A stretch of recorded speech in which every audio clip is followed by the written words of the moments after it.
Okay, good afternoon and good day for everyone. Welcome to the our today's parallel session. And I think the presenter already completed. All of them already present in this room. Our today's parallel session is about religion and its long-term impact. And its long-term impact. Okay, and we are honored and very excited to have three presenters for today. They are our colleague from Universitas Gadjah Mada and Universitas Padjadjaran, and also our colleague from UIN Imam Bonjol Padang. So without further ado, I would like to invite our first speaker, our first presentation. The title is Do Muslims Discriminate Against Girls? A Case of Education Gender Gap in Indonesia. It's by the team from Universitas Gadjah Mada.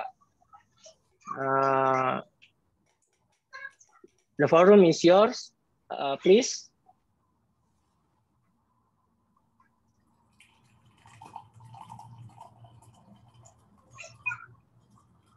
Oh, by the way, the time will be 20 minutes, yeah?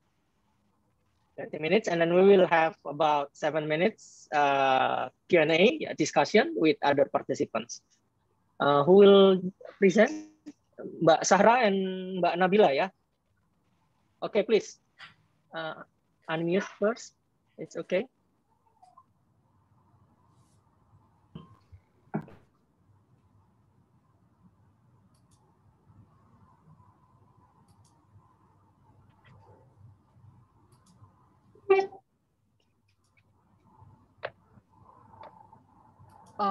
May I start? Yes, please, Mbak Zahra. Good morning, Honorable Chairs and Organizing Committee. Good morning, ladies and gentlemen. My name is Zahra Putri, and along with my colleague, Nabila Salma, we are going to present the results from our research under the title of Do Muslims Discriminate Against Girls? A Case of Education Gender Gap in Indonesia. As we all know, Islam is the fastest growing religion in the world. The religious group will make up 30% of the world population by 2050. Indonesia has the world's largest Muslim population, with 88% of Indonesian population adhering to Islamic belief. This means that the Muslim population in Indonesia accounts for 13% of total Muslim population in the world. Nonetheless, several studies that look at the relationship between religion and educational attainment, economic condition, and even political status see religion as a barrier to growth of these fields. Furthermore, research on how religion influences women's status in society and gender inequality reveals that gender disparity is higher in areas with high levels of religiosity. Also, according to Haj and Paniza, women fare poorly in nations where Muslims constitute the majority of the population. Haj and Paniza in 2009 used the education gender gap as a parameter to see the existence of discrimination between genders with the argument that since the decision to provide education is fully in the hands of parents, family discrimination against one gender should be obvious in the education gender gap. Surya Dharma in 2009 found that Muslim boys have much less prospects for secondary and higher education than non-Muslim boys. From the two studies, there is a research gap in the form of similar studies with data that explicitly states an individual's religious status and studying Muslim behavior in an already heterogeneous society and comparing the results with research that done in homogeneous society.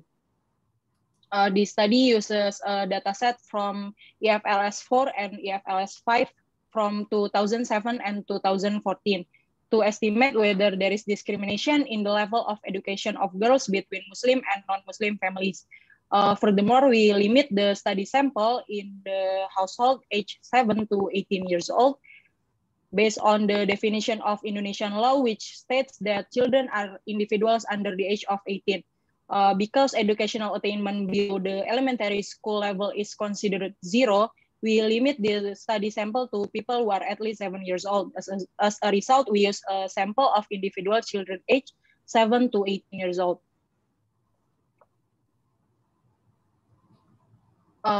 These are descriptive statistics in the study. From the descriptive statistics, several conclusions can be drawn. First, in general, girls take longer on average in education than boys. This finding is consistent when comparing Muslim to non-Muslim families. Second, the education taken by the father is longer than the education of the mother from both Muslim and non-Muslim families.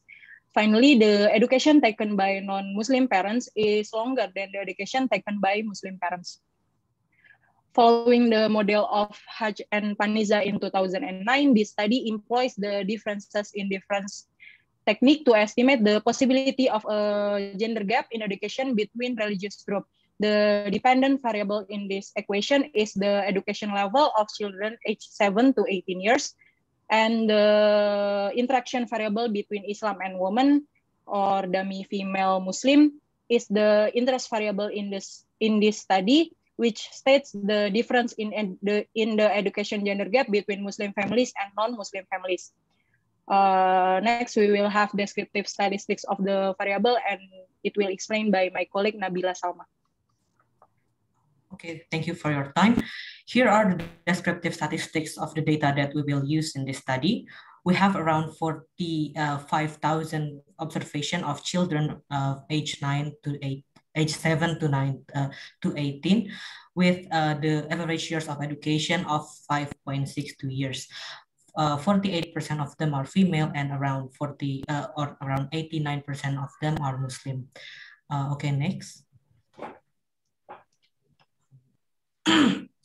Here are the main results of our study. We estimated the results using the basic model that we explained before.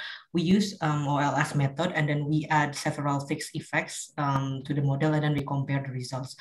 Here we see that the education gender gap exists between Muslim children and their non-Muslim counterparts. Children from Muslim household here is found to have lower education, around 0.8 years than the than the children from non-Muslim household. It can be seen from the negative and significant coefficient of the dummy variable Muslim. However, here there is no education gender gap is found, whether from the Muslim families or the non-Muslim families. It can be seen from the insignificant coefficient from the dummy variable female and the interaction variable between female and Muslim. And that result persists in all models, whether it be only using OLS and when we also add fixed effect to the models. Okay, next. We then separated the sample based on the economic level of the observation or the per capita expenditure of the household. And we divided the samples into 4 groups. So here we have 4 quartiles of economic groups. After separating the sample, we find that there is no education gender gap between Muslim and non-Muslim, so different from the previous finding, except for the first quartile group or the lowest economic group in the sample. Here we can see that in the lowest economic group, the coefficient for the Muslim is once again negative and significant. However, this time, also different from the previous finding, the coefficient for our variable of interest, the interaction between female and Muslim, show significant results except for the second quartile group. But the results show positive signs, which indicates that there is a negative education gender gap, or the evidence that the opposite of the discrimination for women or for girls here, because in these results we see that female children in the Muslim household tend to have higher education than their male counterparts, which contradicts our previous hypothesis that Muslims tend to discriminate against female. Okay, next. We also separated the sample based on the education of the parents. We define educated parents as having at least completed primary school or 6 years of education, and the non-educated parents are the ones with less than 6 years of education. Here we find that Muslim children have lower education attainment lower education attainment in educated father group. So as before, the negative and positive, negative and significant coefficient for the variable of Muslim only in educated father group. And then the coefficient for female is significant here, except for the non-educated non-educated mother group. And in the coefficient for the interaction variable between Muslim and female, our variable of interest, are significant except for the non-educated father. But the coefficient for the female education show all positive sign, which means that female tend to have higher education than their male counterpart. In general, the female have higher education than their male counterpart, except when they have a non-educated mother. And specifically for Muslim, the female or the girls in the household have higher education, except when the father in the household are non-educated or have lower education than 6 years. Next. We also separated the sample based on the level of religiosity. So there is this question in the IFLS that asks the level of religiosity of the observation, which range from the lowest is not religious and the highest is very religious. We find that girls in the moderately religious families tend to have higher level education than male counterparts, whereas the both extreme ends, or the very religious and the not religious groups, does not show any sign of difference between genders. But it has to be noted that both extreme ends, the very religious and the not religious ones, have considerably lower number of observation compared to the moderate religious ones. So it has to be taken into consideration for this finding. Specifically for Muslim families, girls are found to have higher education attainment in more religious households, because we see that the positive and significant coefficients here shown in the somewhat religious and very religious, whereas in the whether religious and not religious ones, there is no significant coefficient. So this also kind of contradicts our previous hypothesis that say that Muslims tend to discriminate against female, and the more religious they are, the more likely or the more expected they are to discriminate against female. But here we find the opposite, in which that female or girls in the more religious Muslim household tend to have higher education than their male counterparts. Next. We also did some robustness checks to further confirm our previous finding. First, we separated the sample based on the age cohort of the observation. We divided into two groups, which is the elementary cohort and secondary cohort. The elementary cohort consists of children aged 7 to 12. So the those in elementary school, and secondary cohort are those in age 12 to 18, or in secondary school, or in Indonesia we say SMP and SMA. We find that there is higher education attainment for female in both religions. So we see that the coefficient for the variable female and also the interaction are positive and significant, which means that female both in Muslim and non-Muslim families have higher education than their male counterpart, and also in both cohorts, because this result persists in elementary cohort and secondary cohort. This finding might be explained by the possible preference for boys or for male children to work after completing elementary school, or maybe the preference of their parents to send boys to work after completing elementary school, or they may be also higher cognitive capacity for female children on average that encourage them to pursue secondary education. This is the argument that Surya Dharma used to back his finding in 2009. Next.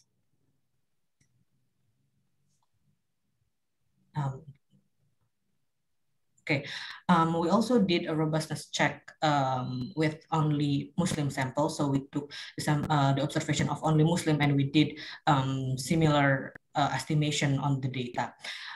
Overall, we find roughly the same result as previous findings, in which that females have higher education attainment than their male counterparts by about 0.332 years. There is also a correlation, significant correlation between the number of times someone pray in a day, which is represented by the variable pray here, and the years of education. But the magnitude of the variable is very small.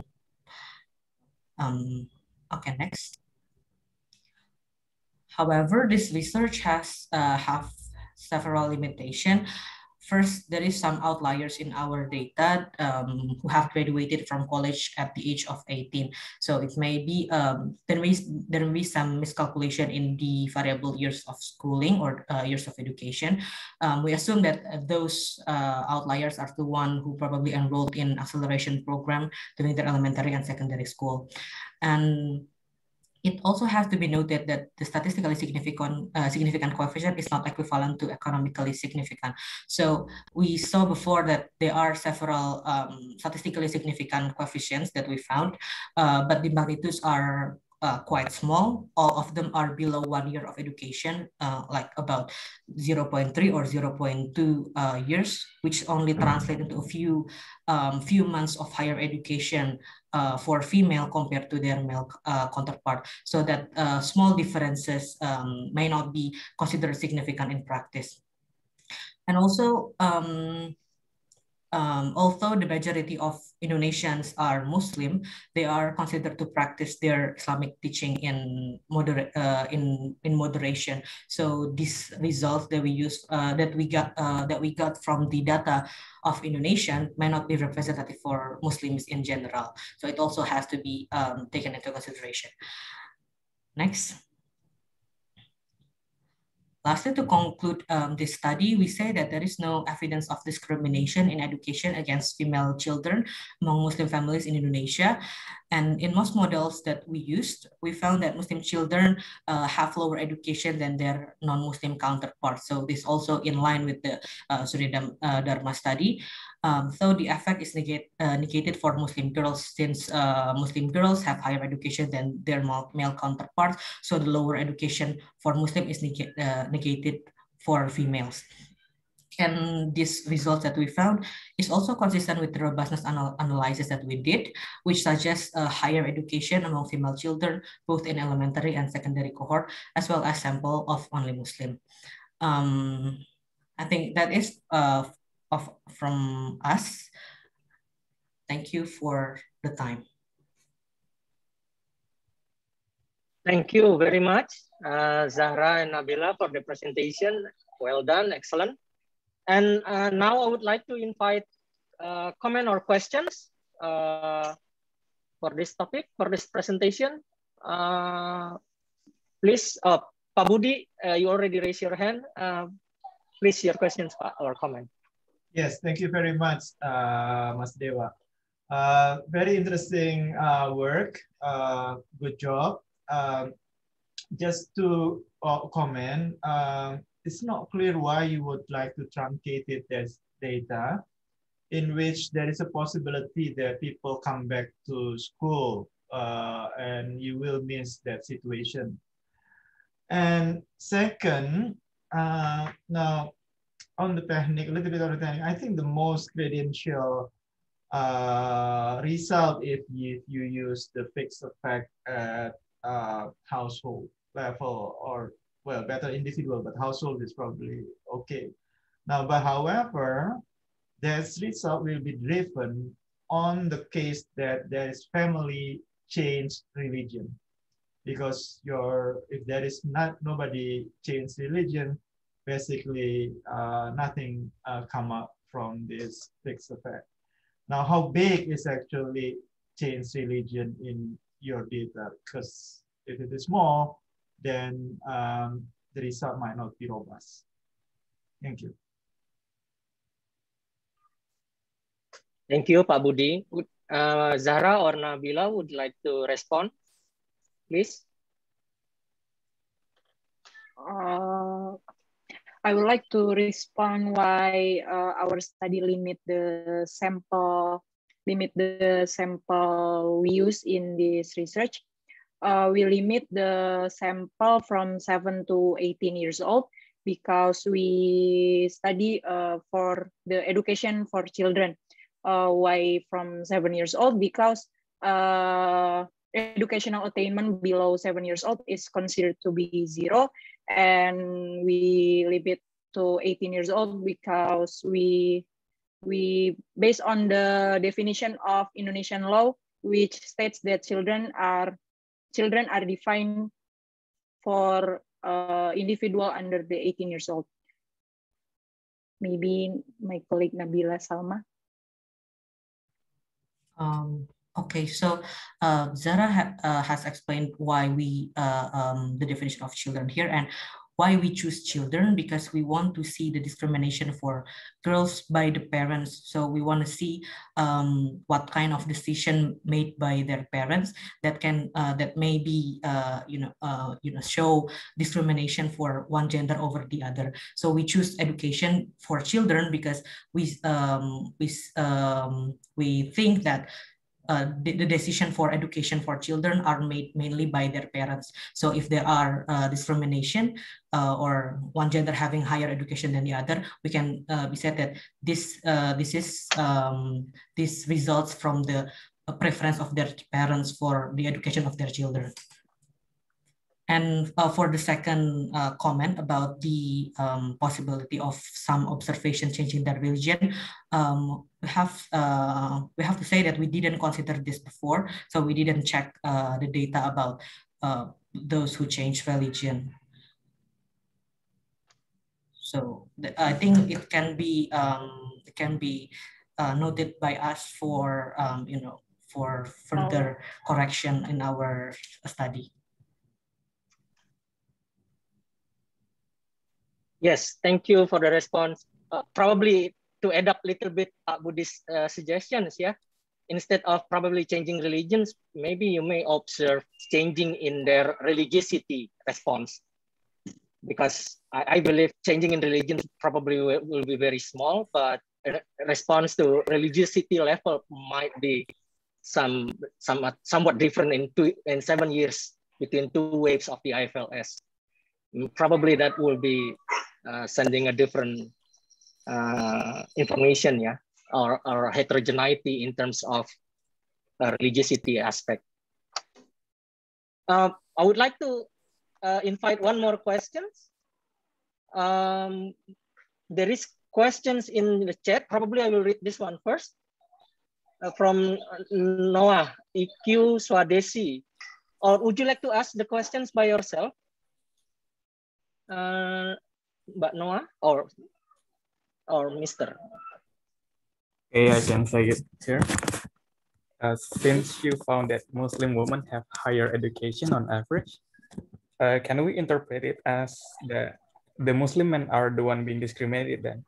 Or there is not enough evidence to support this claim? Thank you. Yes, well done. Questions. Please, Nabila or Zahra may respond.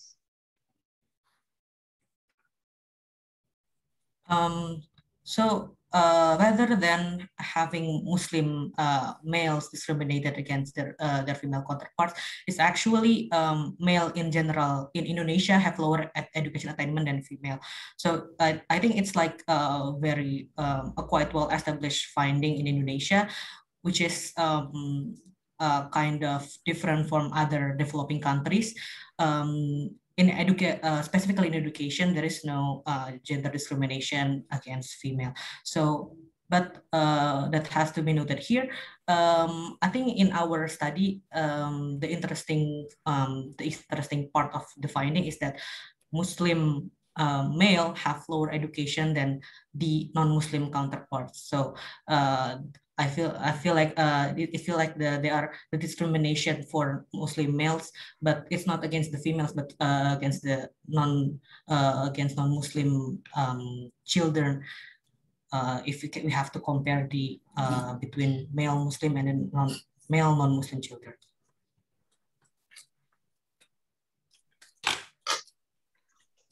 Oh, and also, as we stated in the our limitation of the study, since the magnitude of the difference is very small, it's only around a few months. I think 3 or 4 months higher of education.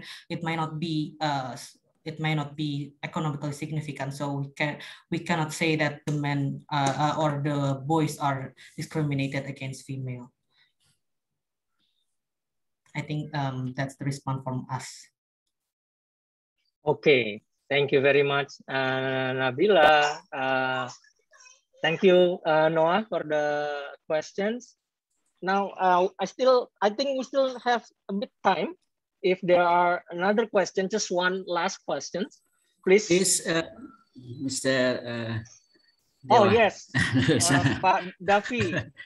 Yes, please welcome. Okay. Thank you. Your questions. Okay.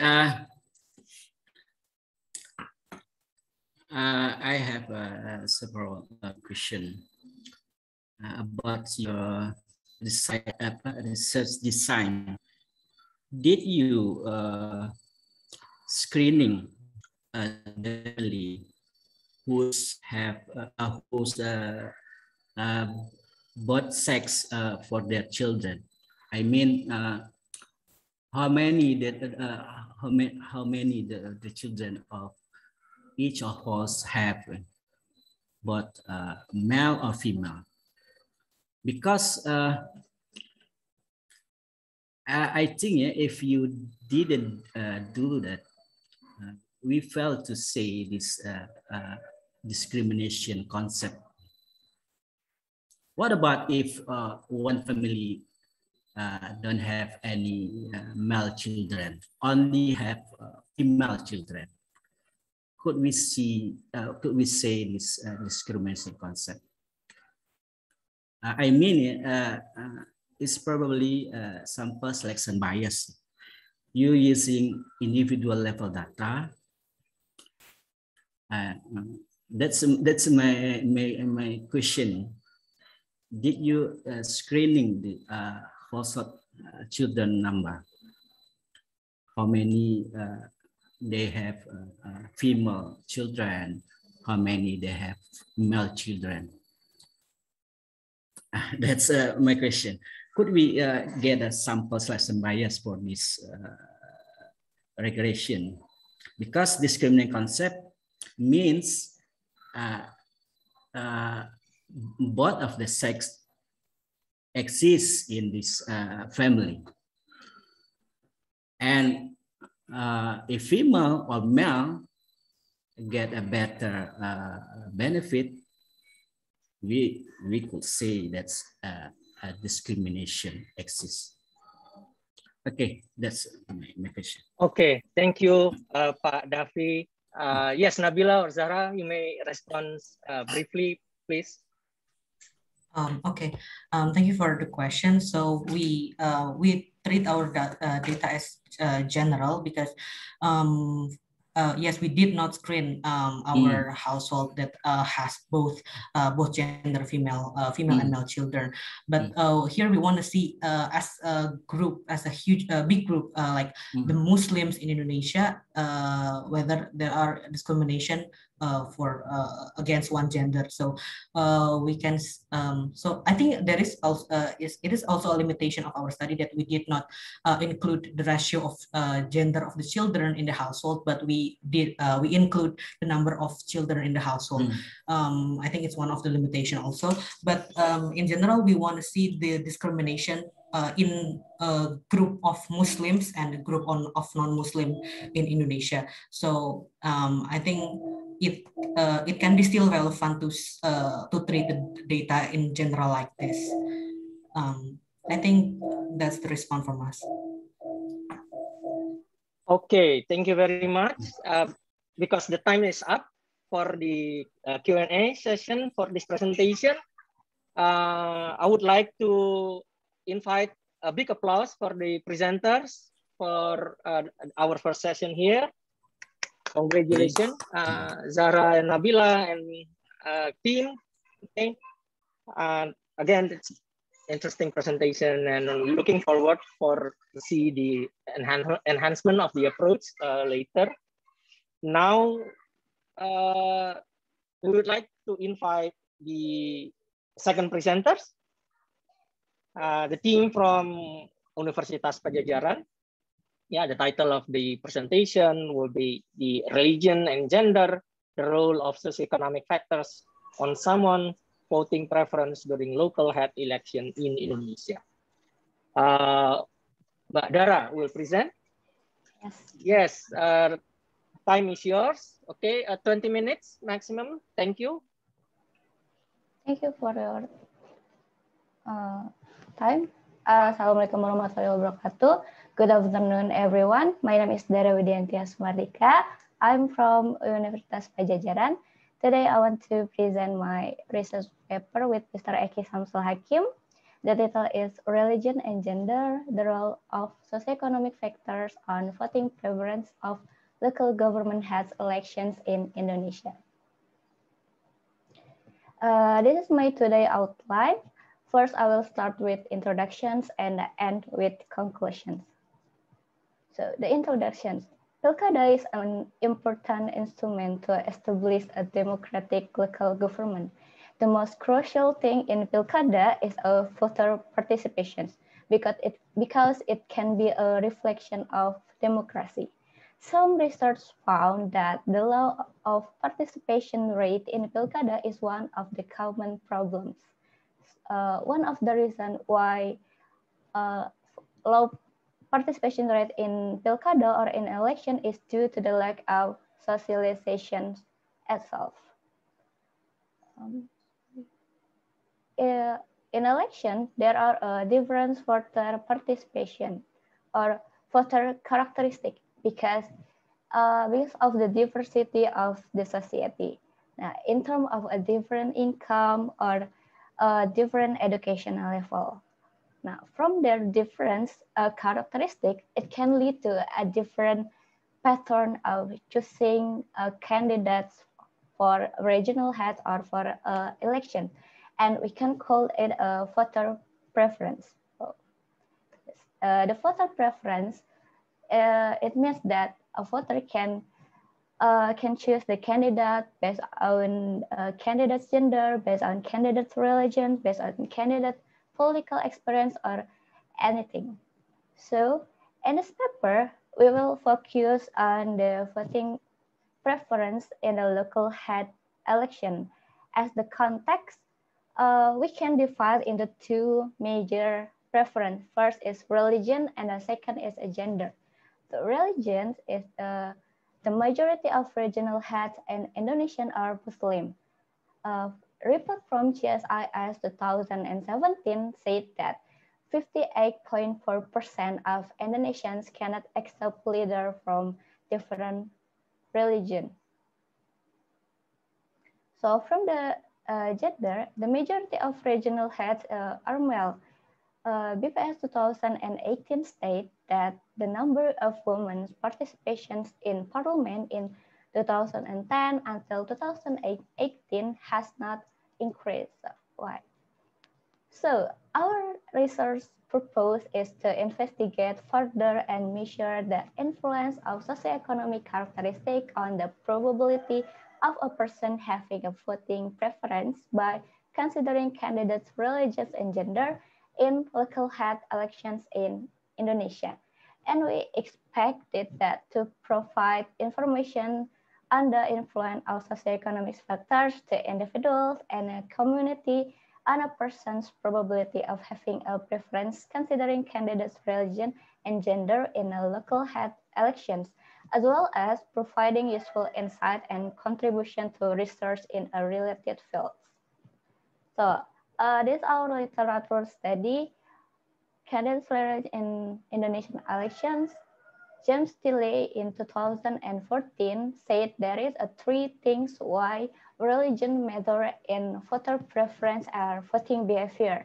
First is because of the dominant explanation of voting behavior is correlated with a religion such as class. Second, religion is correlated with a particular set of value or at least similar to policy offerings. And the third, there is a post-conflict, or there is a history behind this that can shape voting behavior. Other literature study here from Heath, Werner, and Kumar said that Muslim voters tend to choose Muslim candidates too. And Ramadan and Mashkuri said that 62% of the sample community in their study said that it is very important to have leaders with the same religions. And Campbell, Green, and Lehman said candidates' religions could influence voters' decisions through direct or indirect effect. And from candidate genders, this literature study from Jen and Mansuri, the result is the existence of cultural stereotypes that make women not to dare to stand out. Howell said there is still a thought that women are only involved in taking care of household matters compared to men. Donald and Habermas said that since 1974, women only participated in 16.2% of all existing candidates. And Marwa said that in Indonesia, that only 15 female candidate pairs were selected from a total of 56 pairs in simultaneous regions in Central Java. And next, data and the methodology. We use secondary data from Indonesian Family Life Survey, IFLS 2007 and 2014, where IFLS is a longitudinal survey that focuses on collecting information of health and socioeconomic indicators of selected households and individuals living in 13 of 27 provinces in Indonesia, around 18,000 households and around 30,000 individuals. Our research sample here is around 30,000 individuals aged 17 and over from 2007 and 2014. This is our model. We estimate the model using pooled logistic regression to measure the influence of socioeconomic characteristics on the probability of a person having voting preference by considering religion and gender. So why here is a dummy variable individual preferences when voting local head election, when first is considering religion and second is consider gender. And for our independent variable is divided into two groups. First, individual characteristic and second, community characteristic, which is the individual characteristic consists of the educational level, marital status, a Muslim, a female, age, score, and a novice voter. And the community characteristic consists of living in urban, household per capita expenditure, terminal, near market, district center, profit center, and trust religion, or a high belief in the same religion. So this is our descriptive statistic table. We can see here that in 2007, there are 79% voter considered choosing a candidate for local head election based on the candidate religions. And in 2014, there are 78% voters. And based on candidate gender, there is 41% and 59% voter will consider choosing a candidate based on their gender in 2007 and then 2014. And for a level of education, we can see here that the highest level of education achieved by most of the sample was the elementary school, which was 41% in 2007 and 36% voters in 2014. And for the individual characteristic here, the female is 55% and the male is 45%.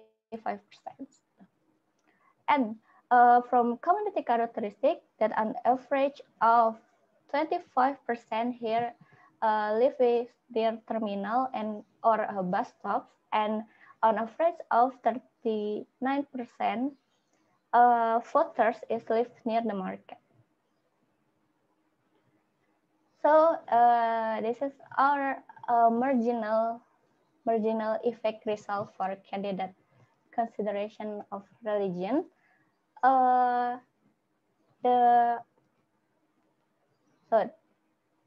education affect probability of someone considering candidates religion for local head election.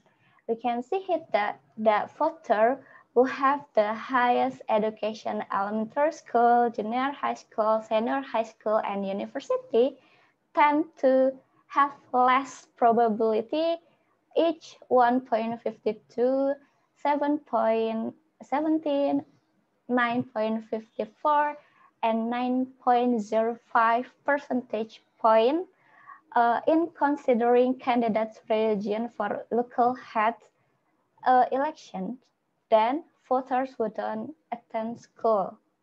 This means that the higher personal level of education is the more they ignore the candidates' religions when local head elections or when elections. So for the individual characteristic, voters who are married is tend to have 1.89 percentage point higher probability to consider candidates' religions than voters who are single or a divorced one. And a Muslim Muslim voter significantly have a higher probability, 24.1 percentage point to consider candidates' religion than non-Muslim voters.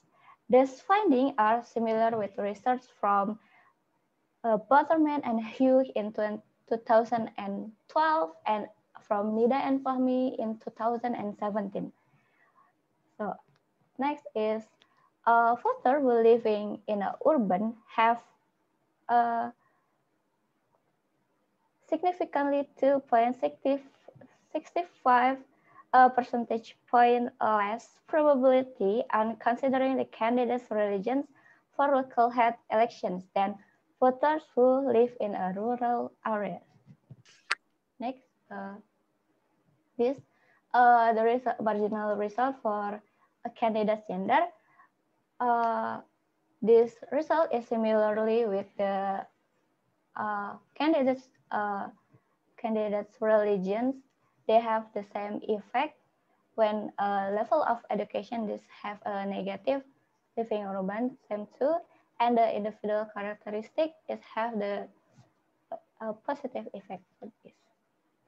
So in conclusions, first, the socioeconomic factors is influence someone's preference in considering religion and gender candidates in local head elections. Second, level of education and voters who live in urban have negative significance to considering candidates' religion and gender. Three, moreover, Muslim female voters who live in a district and province center and community who have high belief in the same religion tend to consider candidates' religion and gender in local head election. And the last, voter who has the same social characteristic will have a higher probability to choose candidates with the same social characteristic. This is from me. Thank you for your attention and participation.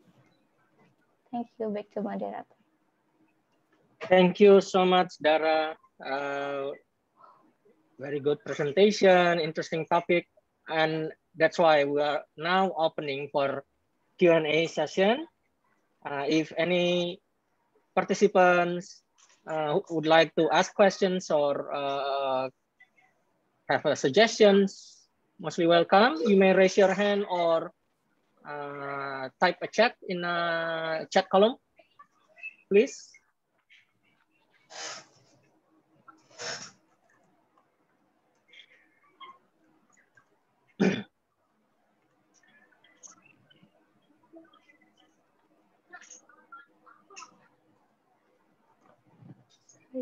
Any comment, questions?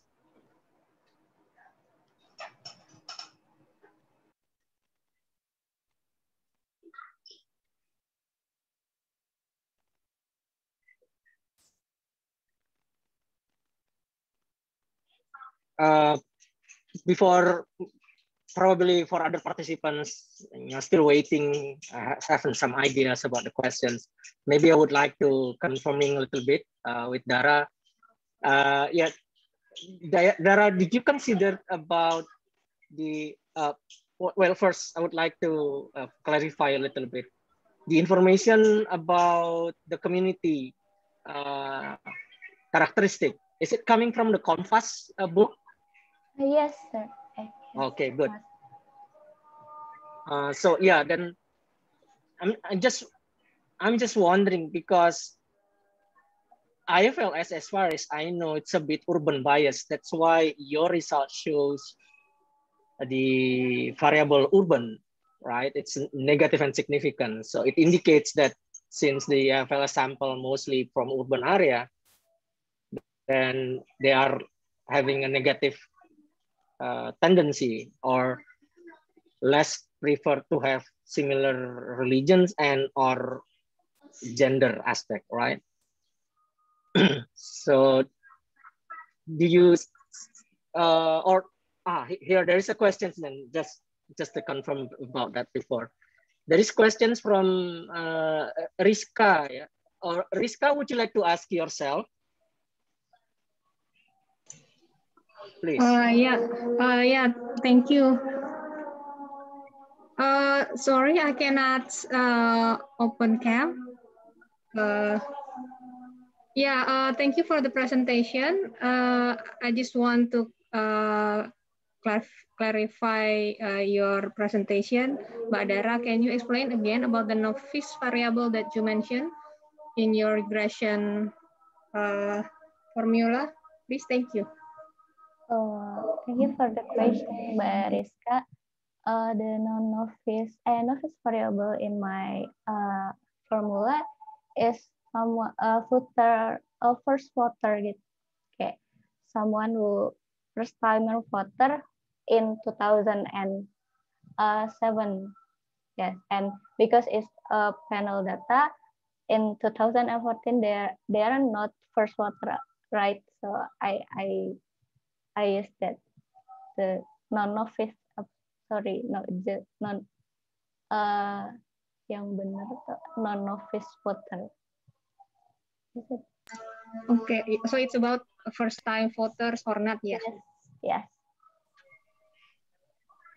Okay, thank you. I just wondering, okay, if you think that first time voter or not will affect the result, can you explain how is it going to affect? I mean, is there any indication that the first time voters will tend to choose based on the religion or the other way around? Can you explain it? Thank you, Mbak. Okay, so the first voter is an average voter kayak they don't have any experience in election, so mostly they just following others. So they just look of the majority of the candidates factor, right? Yeah, so I think I just can answer that. So they have a positive correlation. Yeah.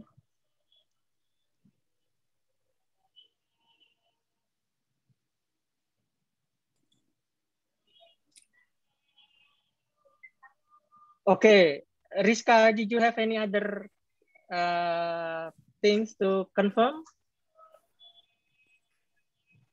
No, Pak. Okay, excellent. Thank you for the questions, Rizka, and good response, Dharra. I think Mr. Dewa. Pak Davi maybe would like to ask question. Yes, please. Okay. Mrs. Dharra,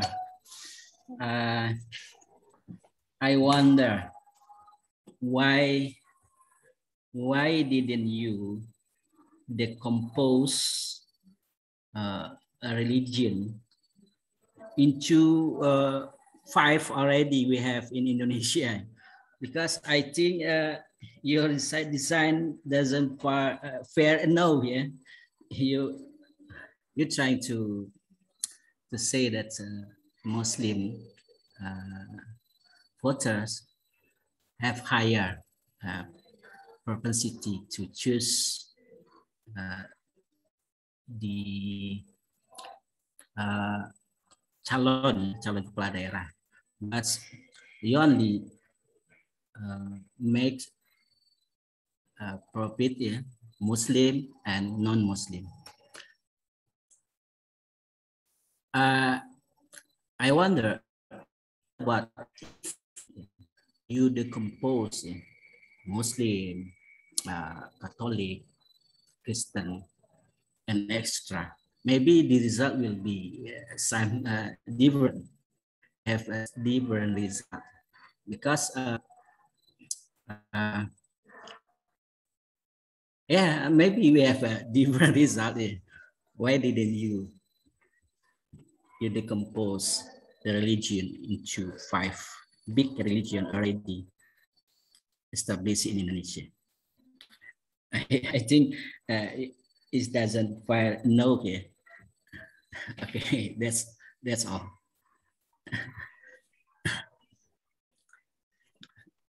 Okay, thank you, Pak Davi. Dharra, you may respond. Okay, thank you, Pak Davi. First, yeah, because my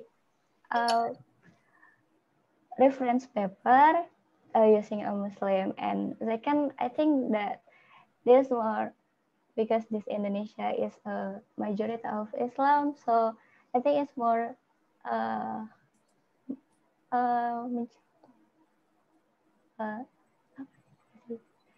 yeah, because it's Indonesia is majority religion is Islam.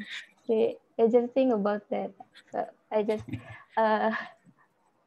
divide into Muslim, and the other thing is I just make a non-Muslim voter. Maybe in the next paper we can try to make a different religion too. Yeah, because in Bali the participation rate in voting is quite high. Yeah, not Muslim dominant community. Bali, the origin of Mr. Dewa. Probably I can help Dharra a little bit, Pak Davi. The issue if the issue with using IFLS and then we decompose the 5 religions, as you mentioned, we cannot separate the regional effect or island effect with the religions, simply because IFLS actually only consists like 13 or 15 provinces. Yeah, Dharra, you may correct me if I'm wrong. Yes. And then if we saw the islands, it's also showing a different composition based on religions. Like you mentioned, Bali actually dominated by Hindus, and the western part of Indonesia, the Sumatra Islands, I guess there are 3 or 4 provinces, mostly Muslim. And then the Java, it's a bit like mixed composition between West Java and East Java, for example. So even though that's really a good strategy, Dharra also need to consider about the regional characteristic, the heterogeneity, because the religion's characteristics somehow correlate with the island. Yeah, but that's a good strategy to try, Dharra. I think you may take a look of whether there is a difference or variation across religions in terms of voting preference. Yeah, in your case. Excellent comment, Pak Davi, and Dharra will be very intriguing to see further how far it is. I think we still have just short 1 minute. If there is other questions, I would like to invite further. Otherwise, going once, going twice. There is no questions. Okay. I guess that's all for this session. I would like to invite a big applause for Dharra and the team from Universitas Padjadjaran for the presentation. Well done. Excellent.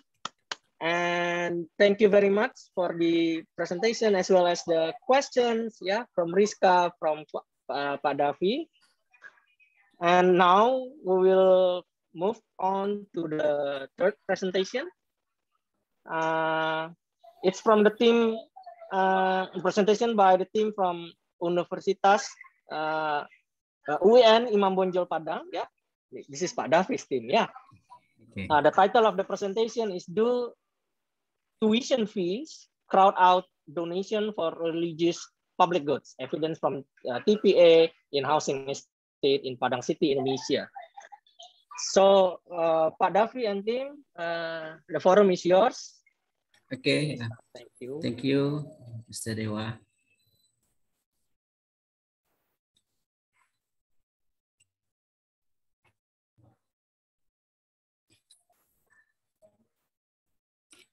Okay. Let me deliver my paper entitled "Do Tuition Fees Crowd Out Donation for Religious Public Goods? Evidence from TPA, Taman Pendidikan Al-Quran, bukan tempat penitipan anak ya, Taman Pendidikan Al-Quran, in Housing Estate in Padang City, Indonesia.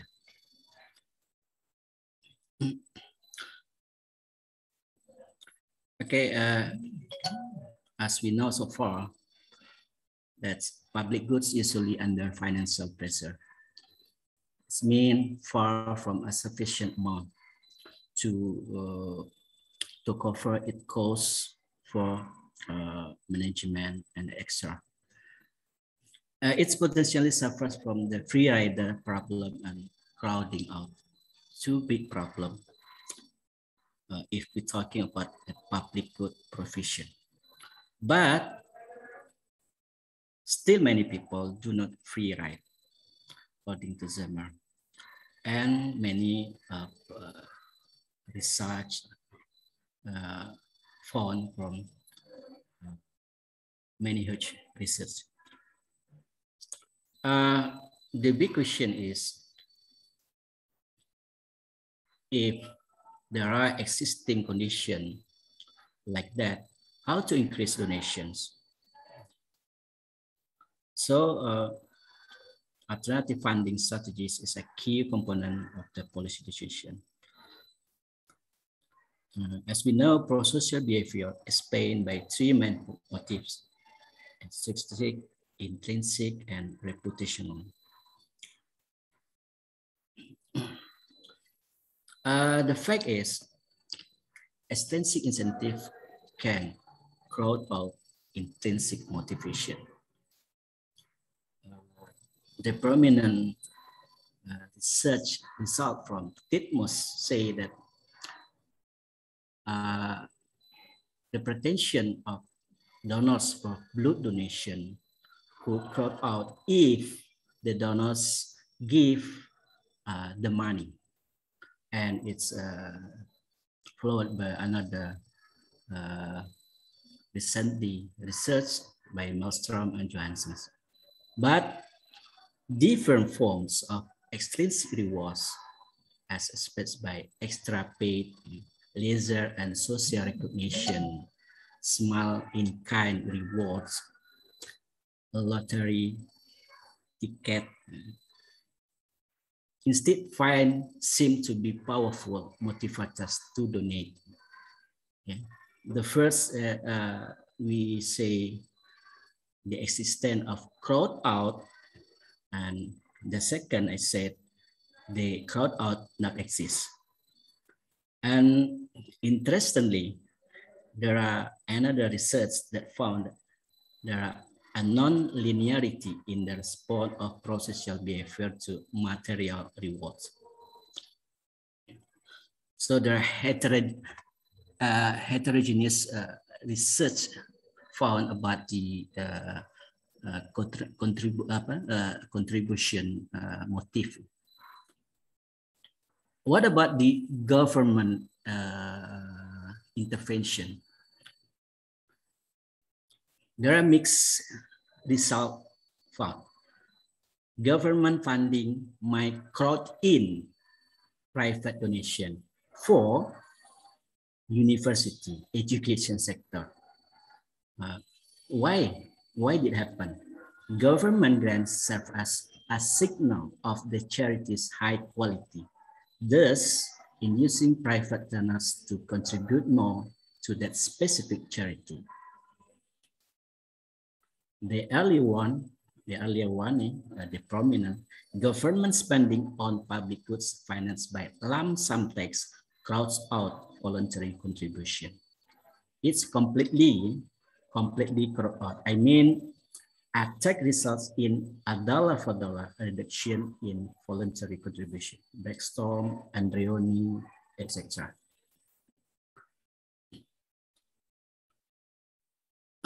What about mandatory contribution, not by government intervention?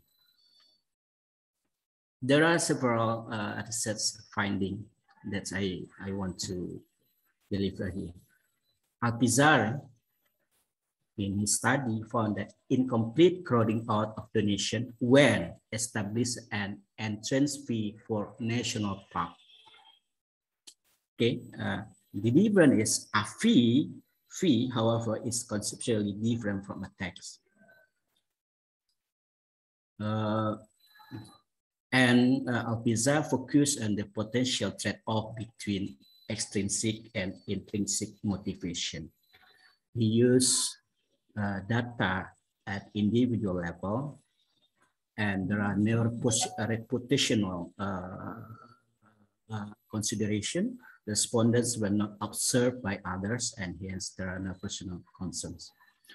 So there are huge of research found and have a heterogeneous felt.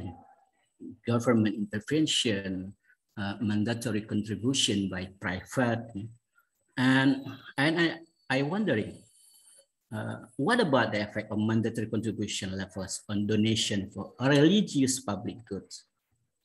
The example I said, a kind of non-religious public good, national park, university, and extra. Could the same pattern exist in this religious public good? Is it true that higher combination of both voluntary and mandatory, I mean intuition fees donation, the more the usage of its service? We know Taman Pendidikan Al-Quran manage and the cost bear by the private. TPA exists in housing estate, and the operational costs and the daily management is bear by the community itself. Okay, next I will explain my research design. Is it the more housing residents send their children to DTPA? So my different issues, if another research that I said before earlier is just said about the donation in terms of money they can collect. I trying to use the different measure, further measure about the usage of its space in terms of how many children in the community going sent to the TPA by housing residents itself.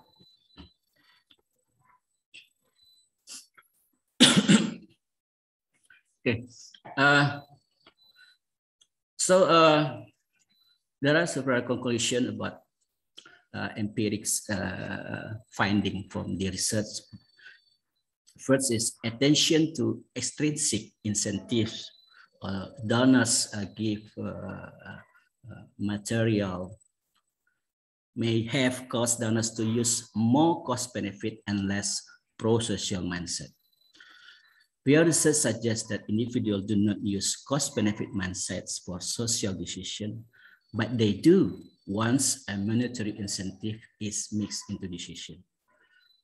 Therefore, any shift toward a cost-benefit mindset would have led to further decreases in the wage placed on intrinsic motives, thus increasing the possibility of crowding out.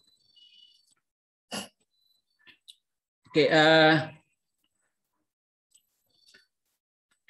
underwriting of intrinsic motives would be more likely to affect prospective donors with higher intrinsic motivation to donate, and crowding out was driven by those who likely had relatively higher intrinsic motive.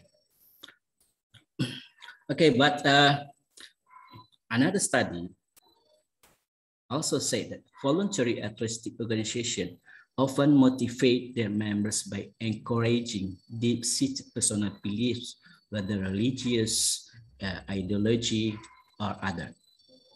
Okay, so that's the part of the statement have a connection with my research, but TPA, Taman Pendidikan Al-Quran.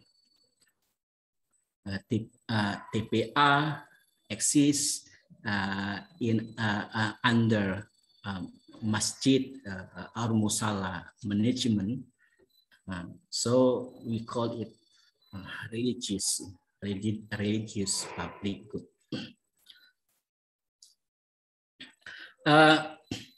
To answer my question, I use a Gadjah approach. Gadjah approach to model utility of public good.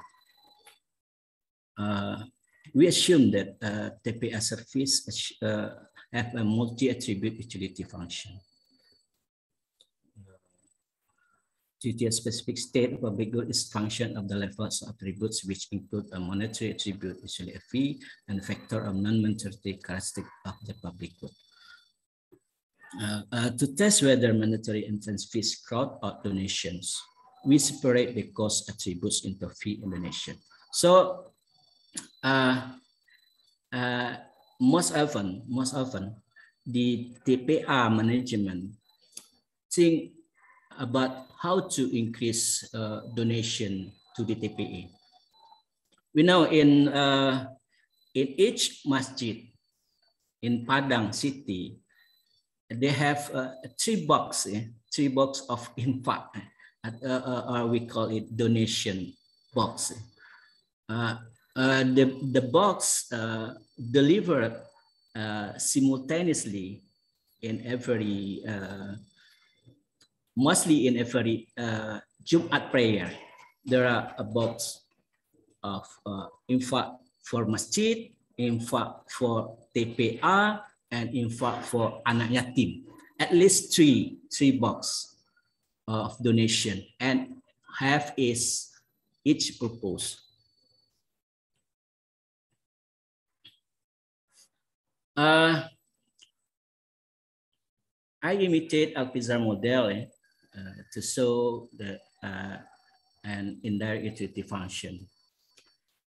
That's my model, where U is the utility of the housing substituent. I'm sorry, this is a typo. In terms of user level of TPA service, I mean in number of children of the housing residents sent to their TPA. D, the D is donation. The F is compulsory contribution imposed on parents. So the TPA management imposing entrance fee, we call it intuition fees. The ranks between 15 to 25,000 rupiah per month. Only that, 15 to 25,000 rupiah per month for each the children. It's the way, the alternative way for the management to overcome the financial lack to overcome the management operational costs.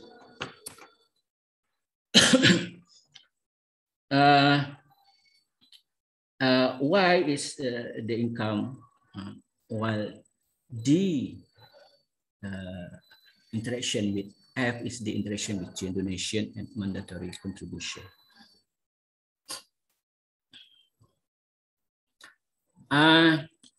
In this formulation, we expect that the coefficient B1, beta 1 is positive and beta 2 negative.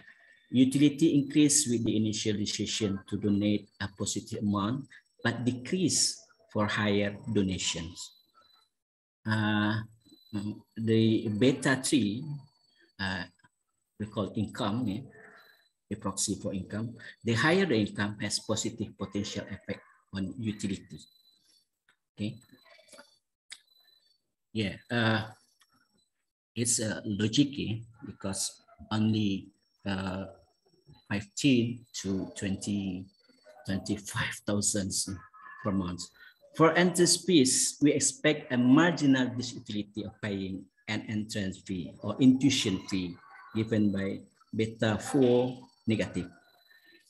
The term of beta 5 negative should reflect our hypothesis that the total utility for making Indonesian is tempered by the entrance fees imposition.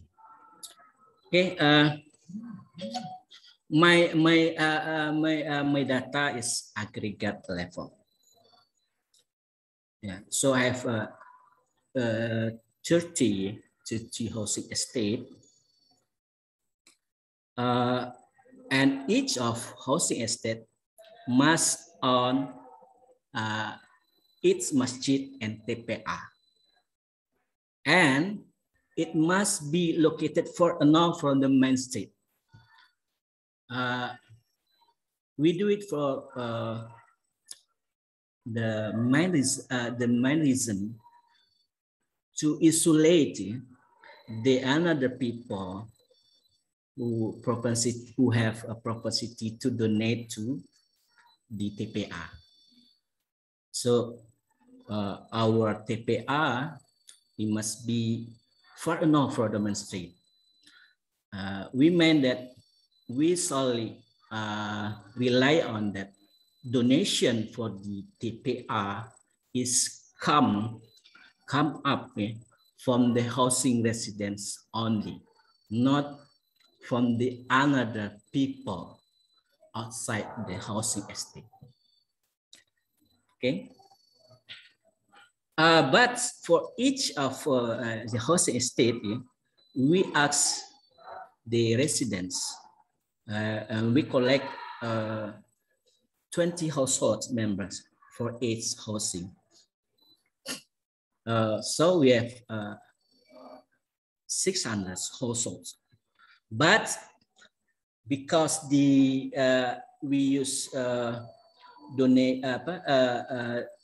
donation number data only from the masjid who have the TPA, we have only one observation for each of housing estate. So the data of for each household about how many they have the children and how many the children they send to their own TPA aggregated into housing estate level.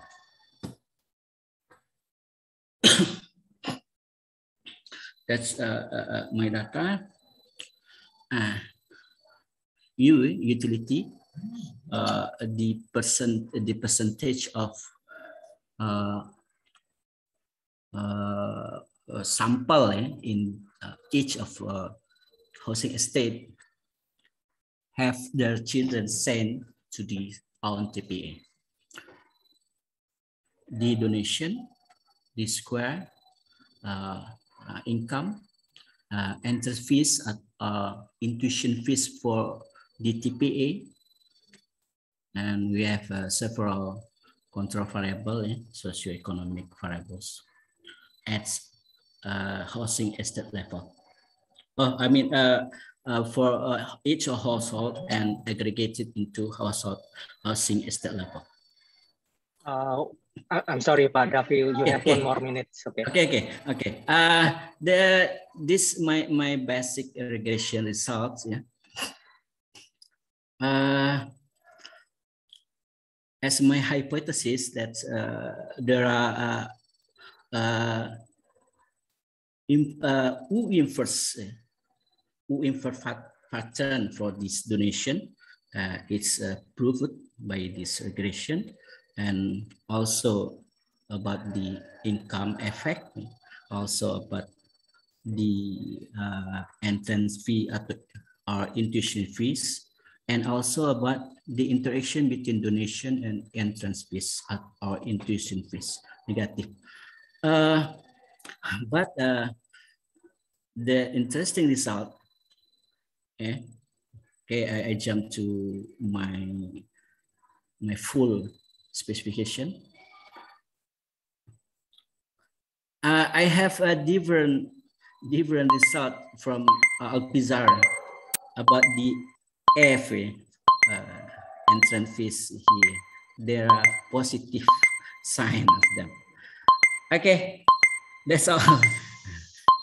That's all of my presentation. Thanks, Mr. Dewa. Thank you very much, Pak Davi.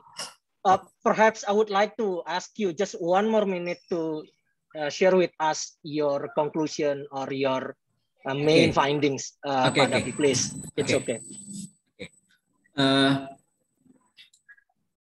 I want to say that my conclusion, initially, the intrinsic motive effect is strong enough. The higher the donation given by the community will increase the TPS usage service. Furthermore, the intuition fees have negative effect on the utilities of TPS usage service. There are shift toward cost-benefit side wins, which have led to further decrease in the weight placed on intrinsic motive. And it demonstrates that intuition fee becomes an extrinsic disincentive already. So the purpose of TPA management to increase the donation or increase the fund for management operational costs is have adverse effect. The people trying to resign, not even donate more by the imposing of fee, intuition fee entrance. Okay, in these fundraising campaigns can, under certain conditions, reduce donation rates. At the end, entrance intuition fee imposing have a negative effect on the patient's service. So I think by imposing the intuition fees, it's not the best option. So the TPA management must to find other alternatives better fundraising way for supporting this religious public good. Okay, that's Mr. Dewa. That's all for my presentation. Thank you very much, Pak Davi. I would like to invite comment or questions from participants, colleagues who are attending this session. Please.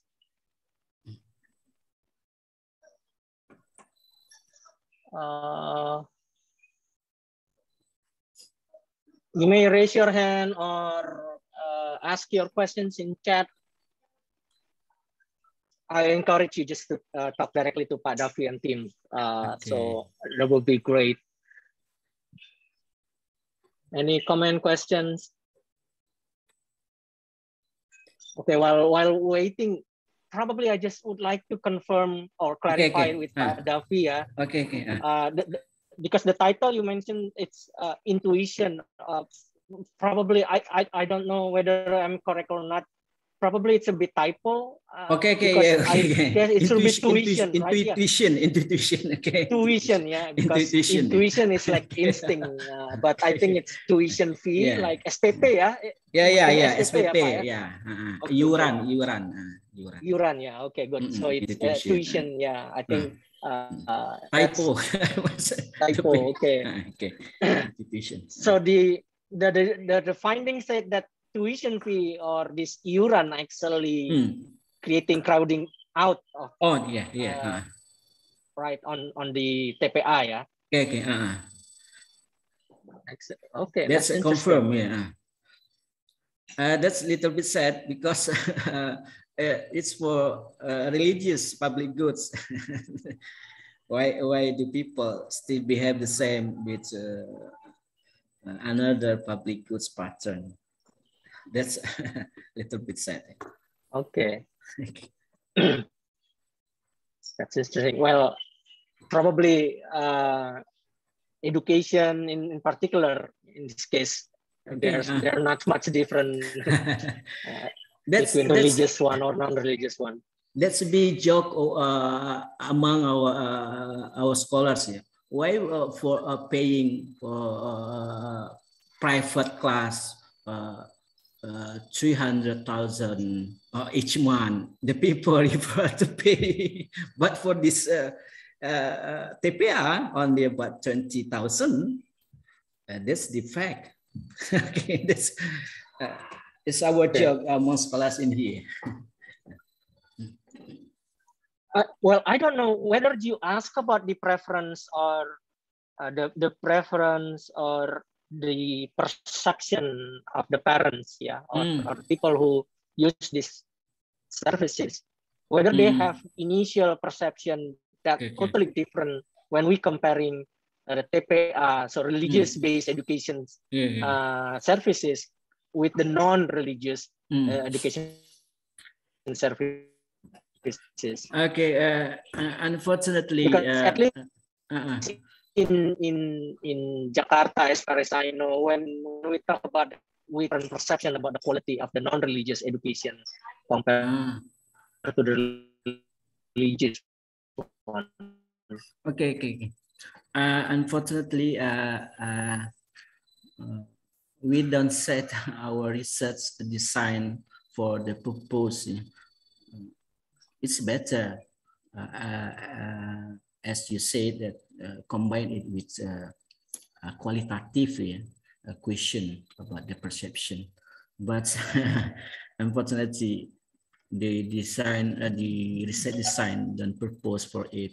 It's just about we concern only about the donation, the number, nominal donation, the socioeconomic characteristic that we can measure easily.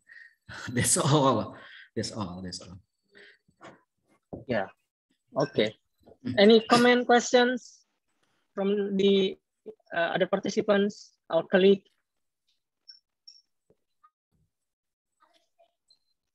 Again, yeah, this is a very interesting topic, Pak Davi, and I guess it's supposedly initiate a further discussion on our preschool education services in Indonesia, because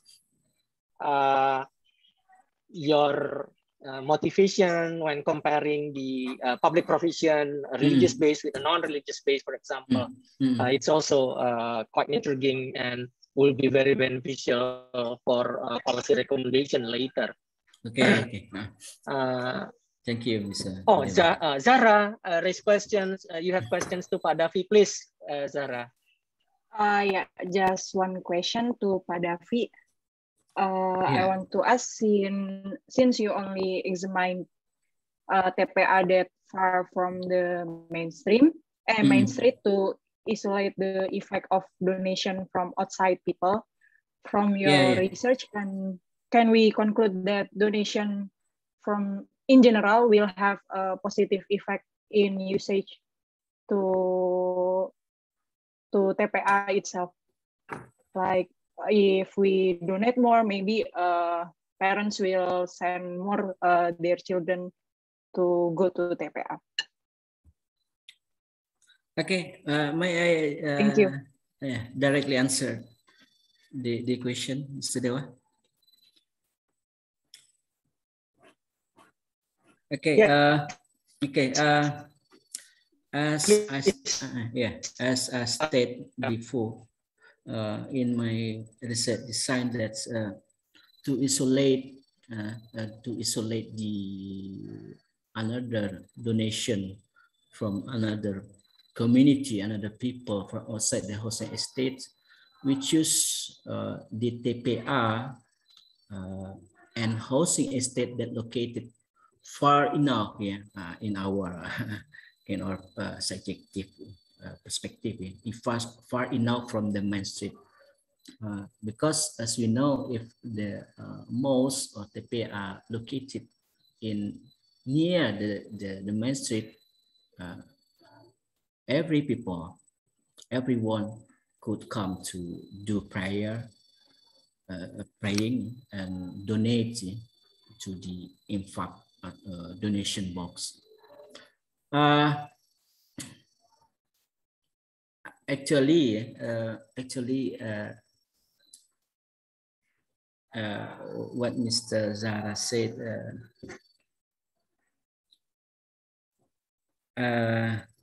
from my research design, that's my conclusion. There are crowding out existence. But